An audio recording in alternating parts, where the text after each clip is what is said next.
Good evening, Muttonistas. I'm still in China.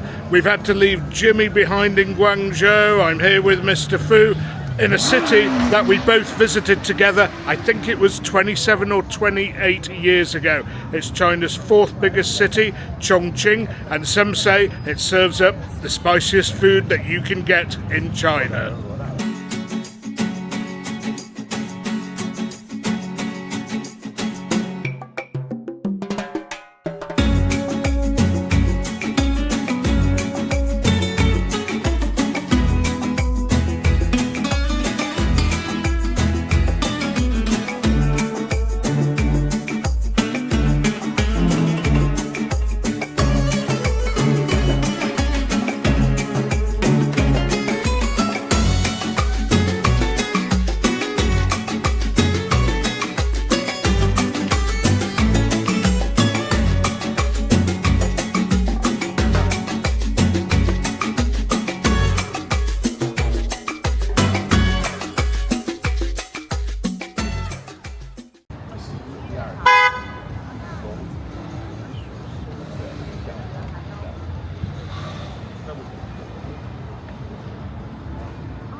It's fair to say, Muttonistas, that Chongqing has changed since I last came here.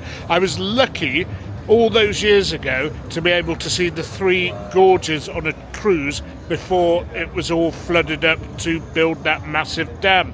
Mr. Fu was with me, and he's here with me again today, and we are not messing about here. It's going to be a very short trip here, but we're going to cram in as much as we can, and we're diving in at the deep end. Chongqing is a place which serves up very spicy food, and one of the spiciest things you can get is the Chongqing hot pot. You might have had what you might call a regular Sichuan hot pot from Chengdu, but this takes the heat to another level.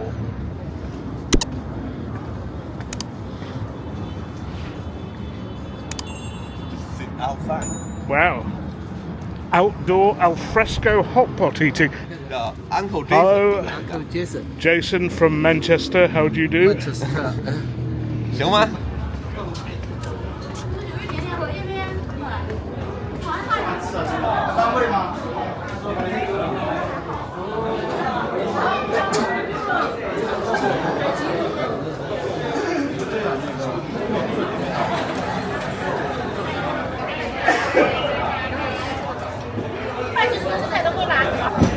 ？You quite familiar with that? 这个是大吗？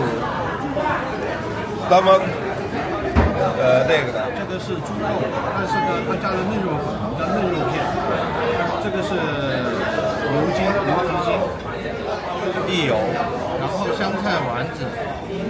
Okay, Muttonistas, we do seem to have got the prime table, the best possible table, overlooking the river and all those lit up skyscrapers. We did bring you a Sichuan hot pot of the Chongqing style in the Chengdu video. Oh, those spices are making me cough a bit, but I'll talk you through it again. So one of the most important things is the dip. I think this is just garlic and sesame oil. Yep. And we have a variety of meat and vegetables on the table. Some pork's going in there. Some duck's blood has gone in already because it takes a little longer to cook. We've also got some beef or fish balls there, or is it prawn balls? Not sure which. I think Mr. Fu's nodding at prawn balls. We have some tripe, and I'm not sure what these buns are, and what is this here? That's the cow's muscle. Cow's muscle, that is. So a wide variety, and don't forget, Chinese people do go heavy on the offal.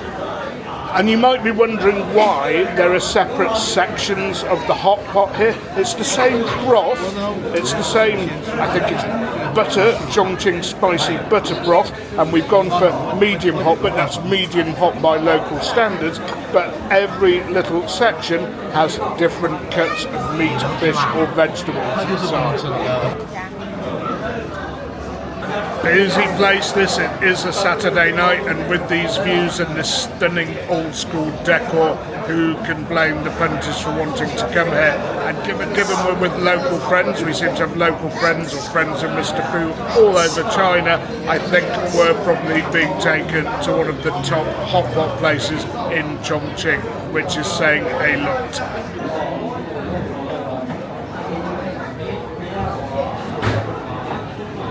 And it did look as if that was Chongqing fried chicken, but it's actually pork.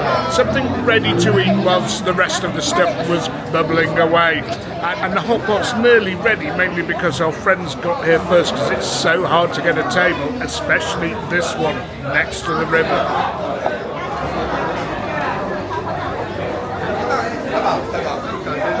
等着喝一口啤酒呗。当然不。飞到我嘴里。And the beverage with this meal, Chongqing white beer, 4.1% ABV. Sometimes the Chinese white beers can be a bit sweet. We'll have to see how this is. It might go well with the hot pot, because local beer with a local type of cuisine. Probably wine's not a good match for this, even though I have had it before. But I have to say, they usually actually drink white spirits here, which for me is not a good match with any food. Yeah, not too hoppy, inoffensive. We'll have to see when we get stuck into the spicy stuff as to whether this works. Just had a quick toast, thankfully knocking down a very small amount of beer, and the fried pork, which is probably going to be the only non-spicy thing here. Something to nibble on whilst the rest of it's bubbling and cooking away. 会特意刚才穿的白的啊，出来之前为什么要回去换衣服啊？说我们开动。And yes, this being Chongqing Muttonistas, even those crispy pieces of pork had some sneaky Sichuan peppercorns in there. Wasn't as bland as I thought. Anyway, we're going to start off with the tripe, which actually takes quite a long time to cook. Mr. Fu always likes to give it 7 or 8 dunks until it's cooked. Soaked up the spices beautifully. If this is how this tastes at the beginning of the hot pot, my mouth is going to be on fire at the end of this. I'm going to need that fire extinguisher again. In case you're wondering, it is beef tripe, and it is really, really tender. And although most of you won't like it, when people have hot pots out here in China, you almost always see that on the table.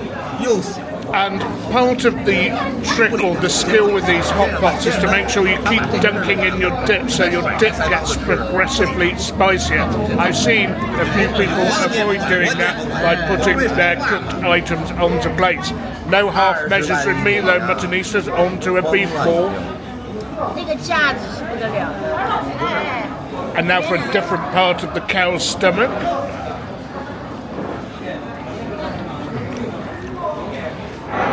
Oh, yeah. Time for a bit of tongue.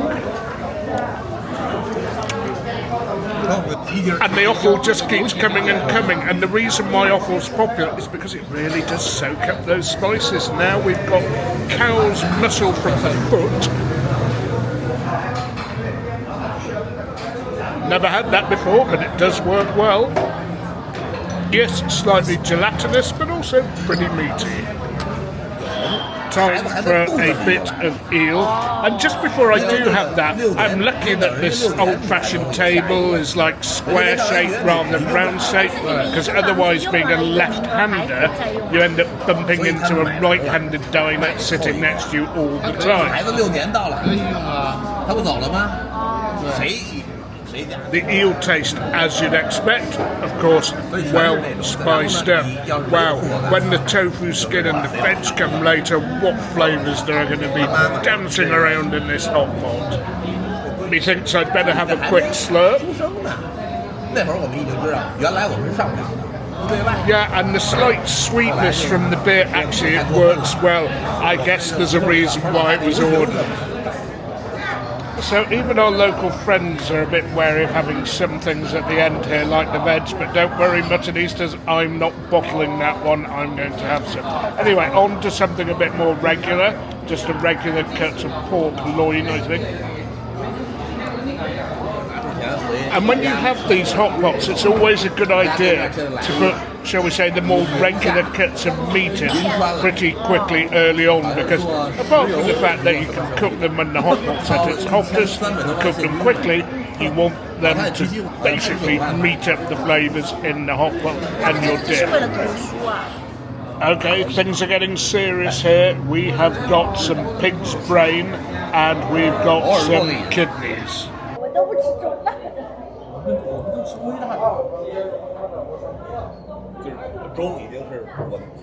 So we have goose intestine, which goes in a bit later. It takes a while to cook, as does pig's brain. I know some of you will be totally squeamish and horrified by all this. And we have pig's liver. And you could say that the bases are loaded here. My bowl, my dip is absolutely full to the brim. One of my favourites, duck's blood. Again, you might not like this one, but it soaks up as readily as tofu does, and it's got more of a flavour. Tofu, of course, being a bit bland. And the duck's blood really does spurt out those hot, oily spices that are coming from the middle of the broth. So again, leave them to cool down a little bit in your bowl, because you'll have not only a mouthful of chili and peppercorns, you'll have a mouthful of hot liquid as well. Thankfully, out of shot, Mr. Fu's topping me up with beer, and my dip is getting extremely spicy now. It's not going to get any milder as the meal goes on. Now, I'm going to have to ask Fu what this is. Is this the kidney in this? Yes. Yeah, okay, pig's kidney. Pretty tasty, but I do admit I am more of a fan of calves' kidneys or lamb's kidneys.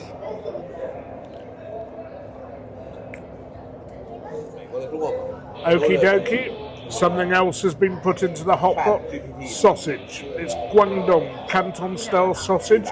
We did have some in a bowl of sticky rice, I remember, and I seem to remember it was quite smoky, and I did indeed like it.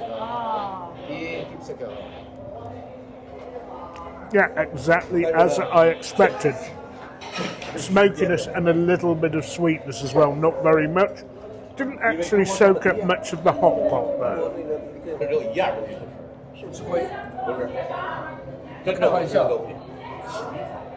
Time to do our brains in.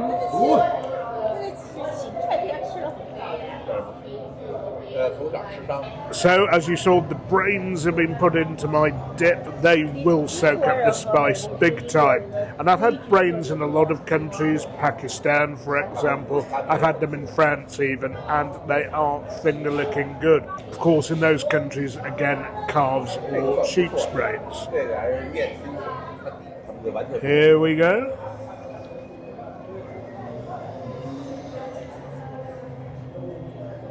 Delicious. Soak up most of the spices, and in terms of consistency, it's actually got the consistency of foie gras. It's melt in the mouth stuff, Muttonistas.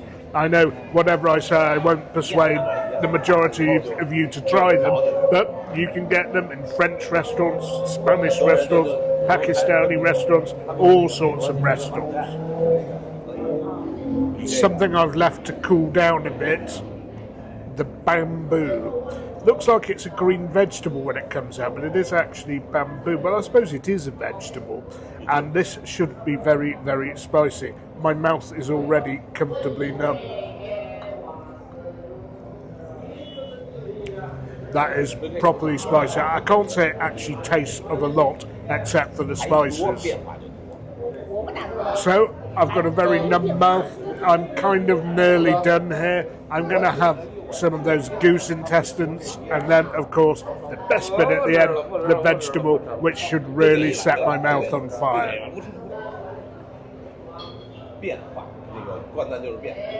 Anyway, I'm nearly done now, but I have saved a little bit of room for, you know it's coming, the pièce de résistance, the veg. I think some chopped or sliced radish has gone in.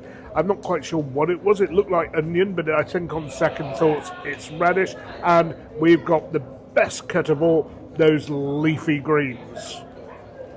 And apparently the veg is asparagus leaf. Never heard of that before. It does look good, and it does look as if it's going to be spiciissimo, if that word actually exists. Now, if you're having this, and you can get it in Europe in places with lots of Chinese students or Chinese community, you can have anything you want, really. I mean, you can just have loads of cuts of prime meat, you can have more vegetables, you can have mushrooms, whatever you prefer. But the authentic way to have it over here is with plenty of offal. And Muttonistas, this is always a beautiful sight.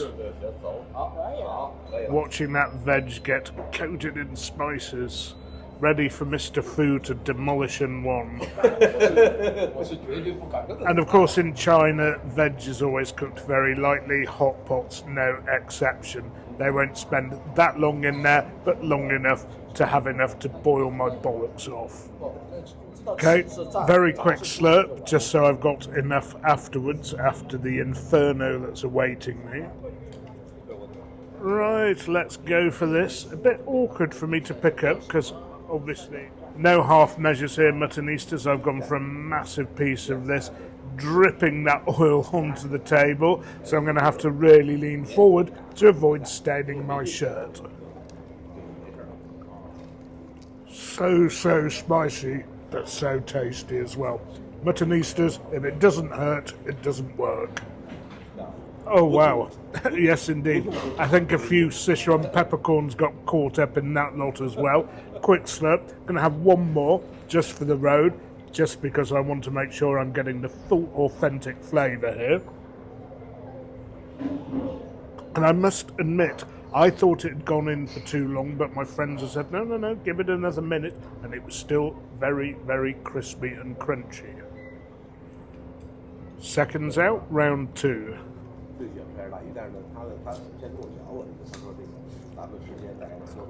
Oh, that really was spicy, really did tickle my tonsils, and in fact my mouth is an inferno and I need that fire extinguisher. Might look for something milky, yogurty or ice creamy to help cool it down. I'm going to leave it at that, because each round of veg is like a round in the ring with Mike Tyson. It's that hot. Anyway, I'm going to roll the video on to tomorrow, where we're going to try local fish. Maybe we can find a market, I'm not sure, but we will, of course, have some regular Sichuan dishes.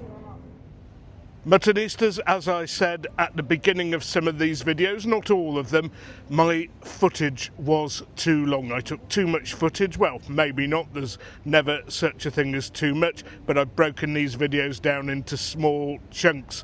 So I'm in Phuket at the moment, which will not relate to the end of most of these videos. I hope you enjoyed watching. Plenty more to come from my grand tour of Asia, but please remember until then to keep liking, keep sharing, keep subscribing, but most of all, don't forget, you can't beat a bit of mutton.